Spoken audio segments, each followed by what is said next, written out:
स्वागत है आपका एक और नई वीडियो के साथ। मैं हूं आपका होस्ट आदित्य और आप देख रहे हैं व्रत कथाएं। तो शुभारंभ करते हैं। अधिकतर लोग यही जानते हैं कि रावण सिर्फ श्रीराम से ही हारा था, लेकिन ये सच नहीं है। रावण श्रीराम के अलावा शिव जी, राजा बलि, बाली और सहस्त्रबाहु से भी पराजित हो चुका था। यहाँ जानिए इन चारों से रावण कब और कैसे हारा था। एक बार रावण बाली से युद्ध करने के लिए पहुंच गया था। बाली उस समय पूजा कर रहा था। रावण बार बार बाली को ललकार रहा था, जिससे बाली की पूजा में बाधा उत्पन्न हो रही थी। जब रावण नहीं माना तो बाली ने उसे अपनी बाजू में दबाकर 4 समुद्रों की परिक्रमा की थी।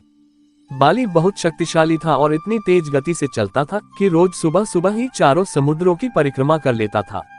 इस प्रकार परिक्रमा करने के बाद सूर्य को अर्घ्य अर्पित करता था। जब तक बाली ने परिक्रमा की और सूर्य को अर्घ्य अर्पित किया, तब तक रावण को अपने बाजू में दबाकर ही रखा था।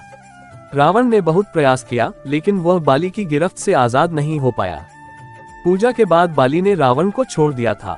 सहस्त्रबाहु अर्जुन के 1000 हाथ थे और इसी वजह से उसका नाम सहस्त्रबाहु पड़ा था।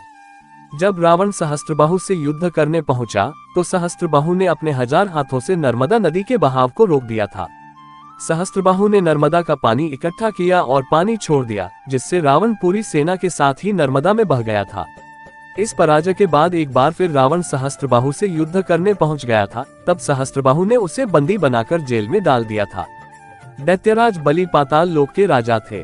एक बार रावण राजा बलि से युद्ध करने के लिए पाताल लोक में उनके महल तक पहुंच गया था। वहां पहुंचकर रावण ने बलि को युद्ध के लिए ललकारा। उस समय बलि के महल में खेल रहे बच्चों ने ही रावण को पकड़कर घोड़ों के साथ अस्तबल में बांध दिया था। इस प्रकार राजा बलि के महल में रावण की हार हुई। रावण बहुत शक्तिशाली था और उसे अपनी शक्ति पर बहुत ही घमंड भी था। रावण इस घमंड के नशे में शिवजी को हराने के लिए कैलाश पर्वत पर पहुंच गया था। रावण ने शिवजी को युद्ध के लिए ललकारा, लेकिन महादेव तो ध्यान में लीन थे। रावण कैलाश पर्वत को उठाने लगा। तब शिवजी ने पैर के अंगूठे से ही कैलाश का भार बढ़ा दिया। इस भार को रावण उठा नहीं सका और उसका हाथ पर्वत के नीचे दब गया। बहुत प्रयत्न के बाद भी रावण अपना हाथ वहां से नहीं निकाल सका। तब रावण ने शिवजी को प्रसन्न करने के लिए उसी समय शिव तांडव स्रोत रच दिया। शिवजी इस स्रोत से बहुत प्रसन्न हो गए और उसने रावण को मुक्त कर दिया। मुक्त होने के पश्चात रावण ने शिवजी को अपना गुरु बना लिया। ऐसी ही अन्य जानकारी के लिए कृपया आप हमारे YouTube चैनल से जुड़िए।